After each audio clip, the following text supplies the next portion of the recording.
안녕하세요 여러분. 또다시 온라인 수업으로 여러분들과 만나게 되었습니다. 중간고사 마치고 연휴 기간 잘 보냈는지 모르겠습니다. 직접 얼굴 보고 수업하는 게 훨씬 좋은데 어쩔 수 없이 또다시 온라인 수업으로 진행되게 되었어요. 여러분들 교과서 다들 잘 챙겨서 수업 열심히 따라오기 바랍니다. 자, 지금 이번 시간에는 2차 방정식의 판별식부터 시작하도록 하겠습니다. 2차 방정식의 판별식은 특별히 다른 곳에서 온 것은 아니고 작년에 배웠던 2차 방정식의 근해 공식의 일부 부분을 뜻하는 겁니다. 그렇다면 2차 방정식의 근해 공식이 어떻게 만들어진 건지부터 잠시 다시 살펴보도록 하겠습니다. ax제곱 더하기 bx 더하기 c는 0이라고 하는 방정식이 있는데요. 이때 a가 0이 아닐 때 우리가 이 식을 만족하는 x값이 특정하게 두 개의 값이 성립하게 된다라고 하면 그때 그 둘을 근이라고 이야기를 합니다. 자, 그래서 이 경우에 차수가 2차이기 때문에 2차 방정식이라는 이름을 붙이게 돼요. 2차 방정식의 근해 공식은 완전제곱 형태로 고치는 과정을 통해서 다음과 같이 얻어지게 됩니다. x는 2a분의 마이너스 b 플러스 마이너스 루트 b제곱 마이너스 4ac로 표현이 되죠. 그리고 또 한 가지, 만약에 1차항의 계수가 짝수의 형태일 때는 그때는 이 식이 조금 더 간단하게 표현이 되기도 하죠. a분의 마이너스 b 플러스 마이너스 루트 b제곱 마이너스 ac. 가끔씩은 이미 b 대신에 b'이라고 표현을 하게 되면 역시 b 대신에 b' 제곱의 형태로 표현이 되기도 합니다. 그래서 아래쪽의 경우를 가끔 가다가 짝수근의 공식이라는 이름을 붙이기도 하는데요. 이 아래의 경우는 위쪽 경우에 대한 어떤 특별한 케이스이기 때문에 우리가 기억을 할 때는 이 위쪽에 주어진 근해 공식을 기억하는 것이 중요합니다. 자, 작년에 배웠던 근해 공식을 기초로 해서 이제 이 단원에서 어떤 내용을 학습을 할지를 좀 보도록 하겠습니다. 자, 일단 학습 목표를 잠깐 보면 첫 번째는 2차 방정식의 실근과 허근의 뜻을 알 수 있어야 한다라고 되어 있고요. 두 번째는 2차 방정식에서 판별식이 무엇인지 그 의미를 이해를 하고 이것을 설명할 수 있어야 한다라고 되어 있습니다. 자, 이 두 가지 중에서 먼저 2차 방정식의 실근과 허근에 대해서 다루도록 하겠습니다. 아래쪽 개념 열기 부분을 잠깐 살펴볼게요. 다음 2차 방정식의 근을 각각 구하고 그 근이 실수인지 허수인지 말하라고 되어 있습니다. 첫 번째 식을 보면 x-1제곱이 0이에요. 어떤 숫자를 제곱해서 0이 되는 경우는 그 숫자가 0이 되는 수밖에 없죠. 즉 x-1이 0이 되어야 합니다. 따라서 x는 1이 되어야 하고요. 2차 방정식이니까 두 개의 근이 필요한데 x가 1일 경우 하나밖에 없어요. 단 이것은 x-1이 0 그리고 또는 x-1이 0 해서 이 x가 1인 경우가 중복되어 있다는 의미로 중근으로 표현을 합니다. 그 다음 1이라고 하는 숫자는 실수이기 때문에 실수인 중근을 갖는다라고 해석할 수 있죠. 두 번째 식을 보면 x제곱 마이너스 3은 0이에요. 제곱해서 3이 되는 숫자입니다. 작년에 배웠겠지만 무리수 중에서 제곱해서 3이 되는 경우가 두 가지가 있었죠. 하나는 플러스 루트 3, 또 하나는 마이너스 루트 3. 자, 이때의 근은 둘 모두 실수입니다. 가끔 가다가 이런 표현을 써요. 실수인데 하나는 루트 3, 하나는 마이너스 루트 3, 서로 다르다예요. 서로 다른데 근이 몇 개냐? 서로 다른 두 개의 실수 근을 갖는다, 실근을 갖는다 라는 표현을 쓰는 거죠. 세 번째 부분을 보도록 하겠습니다. 이번에는 x제곱이 마이너스 4가 되어야 해요. 제곱해서 마이너스 4가 되는 실수는 존재하지 않습니다. 그런데 바로 이전 학습 단원에서 배웠던 제곱해서 음수가 되는 숫자를 우리가 허수라고 이름을 붙이기로 했었죠. 허수의 가장 기본이 되는 단위는 i였어요. i는 제곱해서 마이너스 1이 되는 숫자입니다. 루트 마이너스 1을 의미해요. 그렇다면 제곱해서 마이너스 4가 되는 숫자는 무엇이 있을까? 이건 두 가지가 있죠. 하나는 플러스 루트 2, 하나는 마이너스 루트 2. 이때는 두 허근을 갖습니다. 허수인데 이번에도 마찬가지 서로 다른 형태의 두 개의 허근을 갖는다라고 표현을 합니다. 물론 이렇게도 나타낼 수는 있어요. 플러스 마이너스 루트 마이너스 4로 쓸 수는 있는데 제곱근 안쪽에 음수로 나타나는 경우는 양수와 음수의 곱으로 분리할 수 있다. 이전 시간에 배웠죠. 플러스 마이너스 루트 4 곱하기 루트 마이너스 1. 따라서 앞부분은 2, 뒤쪽은 i 플러스 마이너스 2i로 쓰는 것이 이제는 타당하다. 이렇게 알고 있을 거예요. 자, 이제 다음 내용을 그러면 한번 읽어보죠. 중학교에서는 2차 방정식의 근을 실수 범위에서 구했어요. 자, 근의 범위가 실수였는데 이제부터는 고등학교 1학년 과정에서는 복소수 범위에서 근의 범위를 찾게 됩니다. 즉 위에서 봤던 세 번째 형태의 방정식 문제도 충분히 해결을 할 수 있다는 뜻이에요. 자, 그래서 앞으로는 특별한 말이 없는 경우에는 2차 방정식의 해는 복소수 범위에서 생각하는데 주의해야 되는 사실이 이거예요. 개수는 반드시 실수로 주어진다. 개수가 복소수로 주어지는 방정식은 학습하지 않습니다. 불가능한 것은 아니나 현재 고등학교 1학년 과정에서는 굳이 이런 종류의 문제를 생각하지 않을 거예요. 그래서 앞으로는 이 표현이 생략하는 경우도 있습니다. 왜? 특별한 말이 없을 경우라는 말이 붙어 있기 때문에. 개수가 실수인 2차 방정식이 있습니다. 이 2차 방정식의 근의 공식은 앞서 설명했던 바와 같이 2a분의 마이너스 b 플러스 마이너스 루트 b제곱 마이너스 4ac로 표현이 돼요. 자, 그런데 문제는 이 제곱근 부분이에요. 여기 제곱근 부분이 위쪽에서 보다시피 제곱근 안쪽에 있는 이 값이 양수인지 0인지 음수인지에 따라서 실수가 될 수도 있고 허수가 될 수도 있다는 뜻이에요. 그러면 이 부분이 실근인지 허근인지를 판단하는 중요한 키가 되는 거죠. 예, 그래서 이 부분을 따로 떼서 판별식이라고 이름을 나중에 붙이게 됩니다. 자, 이런 내용에 대한 설명이에요. 자, 문제 1번을 잠깐 풀어보면서 지금 이 제곱근 안쪽 부분이 양수인지 음수인지를 잘 생각해보고 판단해 보시기 바랍니다. 영상에서는 문제를 풀이하는 시간을 주지 않고 넘어가게 돼요. 영상이 다 끝나고 나면 여러분들에게 문제를 풀 시간을 별도로 드리도록 하겠습니다. 문제 1번을 풀어보시기 바랍니다.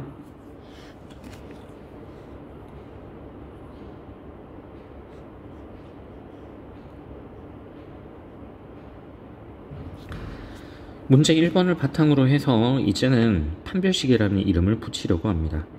판별식, 무언가를 판단한다는 의미예요. 이때 판단하는 것은 두 가지가 있습니다. 첫 번째 판단하는 것은 근이 실근인지 아닌지, 실근인지 허근인지를 판단한다 하는 것이고요. 두 번째의 경우는 근이 중복되어 있는지 중복되어 있지 않은지를 판단해요. 예, 중복되는 여부를 판단합니다. 그러면 어떻게 해서 실근인지 허근인지 중복 여부가 가려지는지를 잠깐 살펴보도록 하겠습니다. 근의 공식에서 제곱근 안쪽 부분인 b제곱 마이너스 4ac를 따로 떼서 이름을 다음과 같이 붙입니다. 이걸 d라고 붙여요. 아래쪽에 보면 이 d는 디스크리미넌트 판별식의 머리 글자이다, 판단하다 라는 말을 뜻한다고 되어 있죠. 그래서 그 앞 글자를 따서 d라고 표현을 합니다. 만약에 이 t가 양수인 경우면 어떻게 되느냐, 근이 이렇게 표현이 되겠네요. x는 2a분의 마이너스 b 플러스 마이너스 루트 d인데 이 값이 양수예요. 그러면 플러스 양수인 값도 존재하고 마이너스 양수인 값도 존재하죠. 그래서 이 경우는 서로 다른 두 개의 실근을 갖게 됩니다. 두 번째, 만약에 이 d가 0이 돼버리는 경우라면 그때는 근이 x는 2a분의 마이너스 b 플러스 마이너스 0이 되죠. 0은 더하나 빼나 결과값에 영향을 주지 않기 때문에 근이 마이너스 2a분의 b 하나인 것처럼 보입니다. 그렇지만 2차 방정식은 두 개의 근을 가져야 되기 때문에 이 값은 중복되어 있다, 즉 중근을 갖는다예요. 중근이라는 표현 속에는 두 가지가 의미가 들어가 있습니다. 첫 번째, 실수인 근이다. 두 번째, 중복되어 있다. 예, 중복되어 있습니다. 이렇게 두 가지 정보가 담겨 있는 말이에요. 세 번째, b제곱 마이너스 4ac가 0보다 작다면 이때는 x는 2a분의 마이너스 b 플러스 마이너스 루트 d에서 이 뒷부분이 허수 단위의 형태로 표현이 된다는 겁니다. 어떤 숫자 곱하기 i의 형태이다. 그래서 첫 번째 서로 다르다, 두 번째 두 개의 허근을 갖는다 라는 표현이 등장하게 되는 것이죠. 자, 결론적으로 제곱근 안쪽 부분이, 즉 판별식이 양수인지 0인지 음수인지에 따라서 근을 판단할 수 있습니다. 말 그대로 근을 판단하는 것이지 근이 정확하게 무엇이다, 어떠어떠한 값이다 라고 하는 것은 아니라는 거예요. 정확하게 구하는 게 아닙니다. 단지 근이 어떤 형태인지만을 판단을 하겠다는 뜻이에요. 그래서 이 내용을 정리를 하게 되면 아래와 같은 근에 대한 판별을 할 수 있는 내용으로 정리가 됩니다. 왼쪽에 있는 부분은 앞서 봤던 짝수근의 공식을 구할 수 있는 형태인데, 짝수근의 공식은 다시 한번 써보면 x는 a분의 마이너스 b 프라임 플러스 마이너스 루트 b 프라임 제곱 마이너스 ac가 되죠. 그래서 이때도 이 제곱근 안쪽 부분인 b 프라임 제곱 마이너스 ac의 부호를 가지고 판단을 할 수 있다는 뜻이에요. 자, 아래쪽 확인하는 문제를 잠깐 보도록 하겠습니다. 2차 방정식 x제곱 더하기 x 마이너스 4는 0에서 판별식을 한번 찾아서 계산을 해보도록 하겠습니다.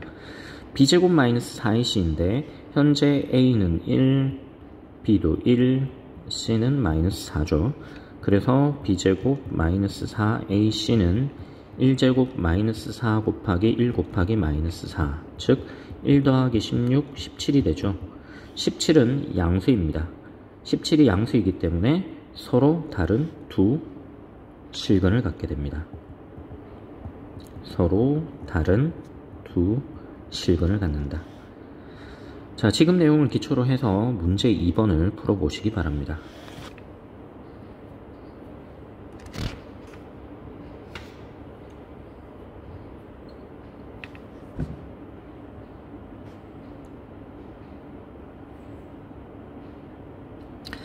예제 1번으로 건너가도록 하겠습니다. 자, 이번에는 2차 방정식이 완전히 주어지진 않았어요. a라고 하는 계수가 하나가 포함되어 있죠. 예, 실수값 a가 포함되면서 상수항이 완전한 형태가 아니에요. 그렇다면 이 a 값이 얼마냐에 따라서 서로 다른 두 실근을 갖거나 중근을 갖거나 서로 다른 두 허근을 가질 수가 있게 됩니다.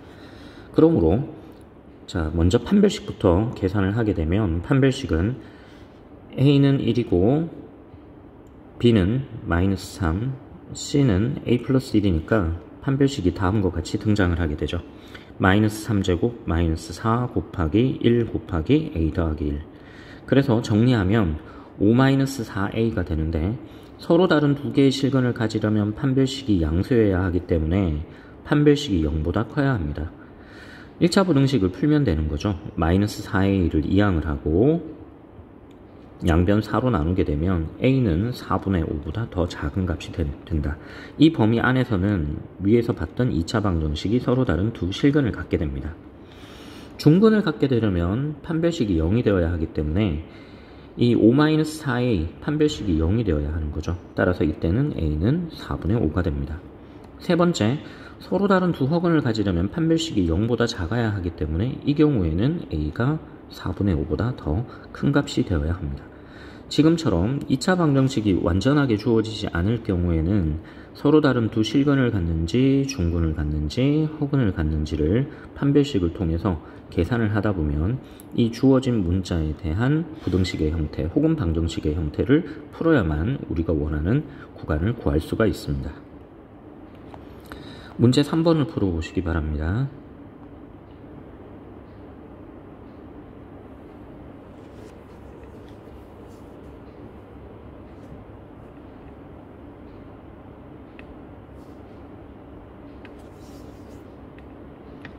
자, 아래쪽 수학영양 기르기 문제를 한번 같이 살펴보도록 할게요.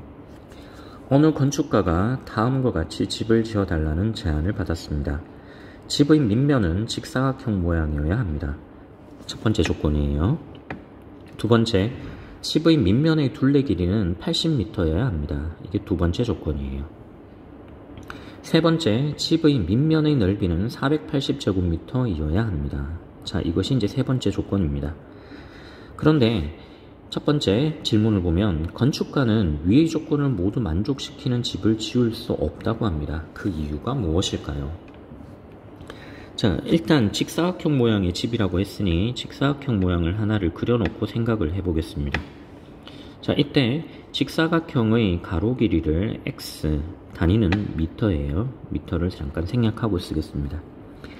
두 번째, 직사각형 모양인데 둘레 길이는 80m여야 하기 때문에 가로가 둘, 세로가 둘이니까 가로변과 세로변의 길이를 더하게 되면 80을 반으로 나눈 값 40m가 되어야 하죠. 그래서 세로의 길이는 40-xm로 정해줄 수가 있을 것 같아요. 그렇다면 이때 구한 이 넓이는 가로와 세로의 곱으로 표현을 할 수 있기 때문에 넓이는 x 곱하기 40-x로 나타낼 수 있겠죠. 자, 이 값이 480제곱미터가 되어야 한대요. 480. 그렇다면 이제 2차 방정식이 하나가 만들어졌죠. 자, 전개를 하겠습니다. 40x x제곱은 480이고요. 이 식은 다시 오른쪽으로 모든 항들을 이항하게 되면 x제곱 마이너스 40x 더하기 480은 0이라고 하는 2차 방정식이 만들어지게 됩니다. 이 2차 방정식에 대하여 근이 실제로 존재하느냐 존재하지 않느냐, 여기서 실근이 존재하느냐 실근이 존재하지 않느냐, 즉 허근이 나타나느냐에 따라서 이 첫 번째 질문에 대한 해답을 정할 수 있을 것 같아요. 판별식을 한번 계산을 해보겠습니다. 판별식 D는 B가 마이너스 40이죠. 마이너스 40의 제곱 마이너스 4, A는 1, C는 480이에요. 마이너스 40을 제곱하게 되면 1600이고 1600에서 4 곱하기 480은 1680이기 때문에 이 계산값이 마이너스 80이 됩니다. 판별식이 음수로 나왔다는 것의 의미는 이때 서로 다른 두 개의 허근을 갖는다는 것으로 해석할 수 있겠네요. 서로 다른 두 허근. 그렇다면 가로의 길이와 세로의 길이가 허수로 등장한다는 이야기이기 때문에 건축가는 이 조건을 만족할 수 있는 집을 지을 수 없게 됩니다. 그렇다면 건축가가 이 집을 지을 수 있게 제한을 바꿔보자 했습니다. 그럼 무언가를 조정을 해야 된다는 뜻이에요. 두 가지 중에 한 가지겠죠.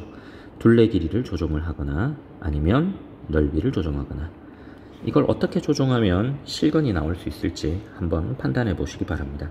이 두 번째 문제는 여러분들이 직접 푸는 것으로 해석하겠습니다.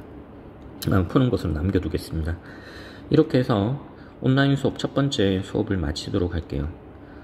많이 당황스럽겠지만 그리고 평소 이번 연휴 기간을 지나면서 아침에 일어나는 시간이 조금 불규칙적이었겠지만 이제부터는 다시 기말고사 준비한다는 생각으로 1학기를 마무리한다는 생각으로 몸을 원래 상태로 다시 되돌려서 열심히 수업을 들어주시기 바랍니다. 다음 시간에는 2차 방정식의 근과 계수와의 관계를 가지고 여러분들과 만나도록 하겠습니다. 감사합니다.